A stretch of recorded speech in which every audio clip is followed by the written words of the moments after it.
All right, one more time. 3, 2, and 1.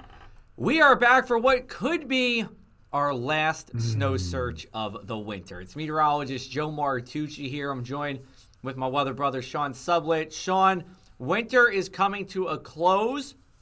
We'll probably end up doing a recap of winter episode of Snow Search. But in terms of looking forward, man, I don't know. We'll see.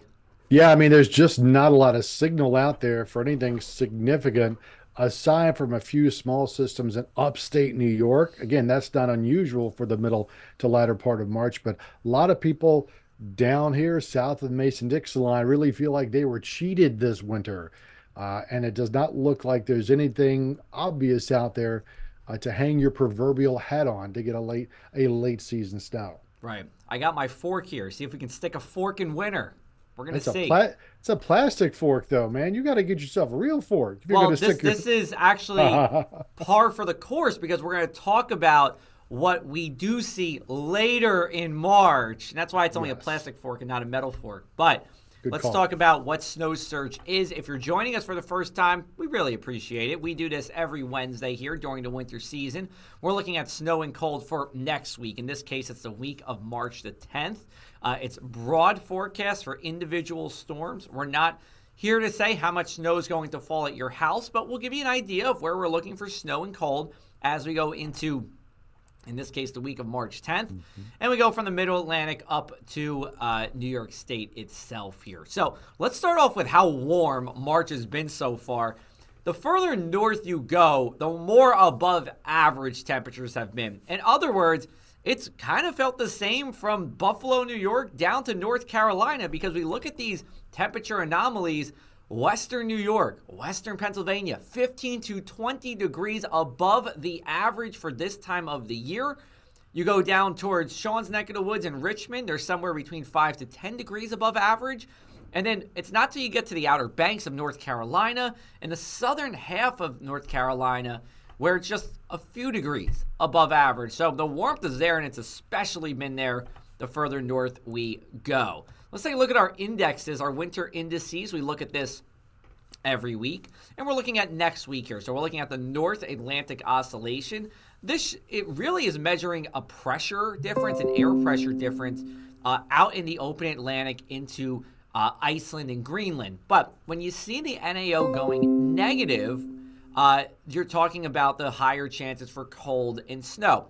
This looks to be more neutral as we go into next week, but the Arctic Oscillation, also measuring an air pressure difference, just in a slightly different way, is showing it negative as we go into next week and even starting this weekend. So this is giving winter weather lovers hope. Hey, colder with bigger storm potential there. And then we look at the Pacific North American pattern here to take a look at what's happening there. It has gone positive. And when this is positive, usually favors troughing in the east. That means lower pressure around, stormier, and colder as well. So, again, plastic fork to stick a fork in winter, not a metal fork, because as we're going to talk about, even though we get below average, that average is still rising, right, Sean? Yeah, I mean, once you get to the end of March, below average is a very different beast than below average temperatures in January. But let's look at how the steering flow is going to be over the next 5 or 6 days. We'll start here on March 11th. You see a big L over New England and upstate New York. That is going to be a system that goes through, probably brings some snow to upstate New York, perhaps even a legit accumulating snow to the Adirondacks. But that's very short-lived, moves offshore, and you see all those warm colors across the lower two-thirds of the United States. That is going to keep any kind of prolonged cold away. We've talked about this a couple of weeks ago when those lines kind of go directly from west to east. We call that zonal flow in the business from one zone to the other, and that does not allow the cold air from Canada to get in. A very tiny system kind of dashes across New England toward the middle of the latter part of next week. Could touch off some very light snow showers, but that's not something to get too excited about. Toward the end of this period, so by now we're getting to St. Patrick's Day, way out farther westward in western Canada, then the southwestern part of the United States, Four Corners area. See a couple of systems that are going to take shape. They could jostle the weather pattern for the second half of the month, but there's still a lot of work to be done if we think we're going to get something resembling a legitimate snowstorm on the East Coast. For the shorter term, what to expect with that first system, let's say Sunday into Monday of next week. I think in Virginia, there's not much to this at all, but for a lot of the Mid-Atlantic through lower parts of upstate New York, basically much of metropolitan New York City, Long Island, eastern Pennsylvania, Atlantic City, Carlisle, some rainy periods. Then in upstate New York, we get some snow showers, but an accumulating snow is probably going to be limited to the Adirondacks. And even that just looks like a few inches of snow if it comes together just right.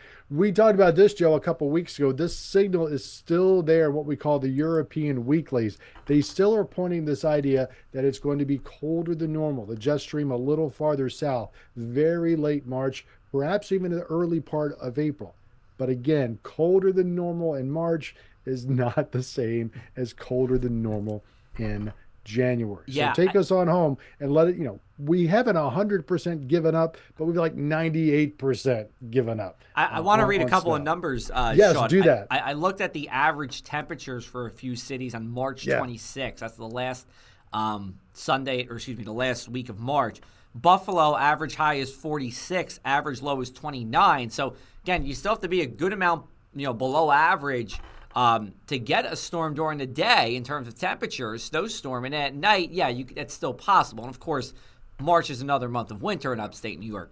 You come down to where I am at, the Jersey Shore, Atlantic City International Airport, average high 56, average low 35. Even that average low is above 32. And then down towards you, Sean, you're 63, your average high. I mean, you got palm trees and, flip-flops on by March 26th. Average low is 40. So our point is, and Sean, just to reiterate your point again, yes, does look to be below average. And to be honest with you, the setup is pretty favorable in terms of, what you would want to see in the winter. But late March, not really winter. If this was January or February, we'd be really talking about a stretch of weather where we could talk about 1 or 2 snowstorms coming from North Carolina up to New York. Can things happen in late March? Sure. It's happened before. We've even seen it into early April. But those chances are small, and especially now that we're 2-3 weeks out, hard for us to say, well, you know what, looks like we're going to get snow somewhere. So as we wrap it up here for the week of March 11th, not a lot of winter out there. Doesn't mean we're not going to be below average, but again, below average in late March, different than early March. There is an early week snow threat in upstate New York, and even something later in the week, but just some snow showers. We'll keep an eye on late March. In terms of are we going to do more snow searches, we're going to take this from now on a week-by-week basis. So next Wednesday, we'll look to see if we need to do another snow search. If we do, we'll do it in this format. If we think that not really looking for anything significant, we're going to end up doing a winter in review kind of video as we wrap up the season. So we won't just say goodbye and not talk to you again. We'll have one final video in some way, shape, or form. That being said, Sean, the one thing you've been searching for in the past week, weather or otherwise, what do you got going on? So tomorrow I'm searching for a comedy show. We're going to see Gabriel Iglesias here on the south side of Richmond. Fluffy, for those who are Fluffy fans. We've seen him a couple of times live, and he puts on such a wonderful show. We are doing that tomorrow night, so that's Thursday night here in Greater Richmond, down at the Virginia State University campus. He puts on a good show there, and I can't wait. He keeps me in stitches. I love that guy. Right on, man. That's awesome. Good.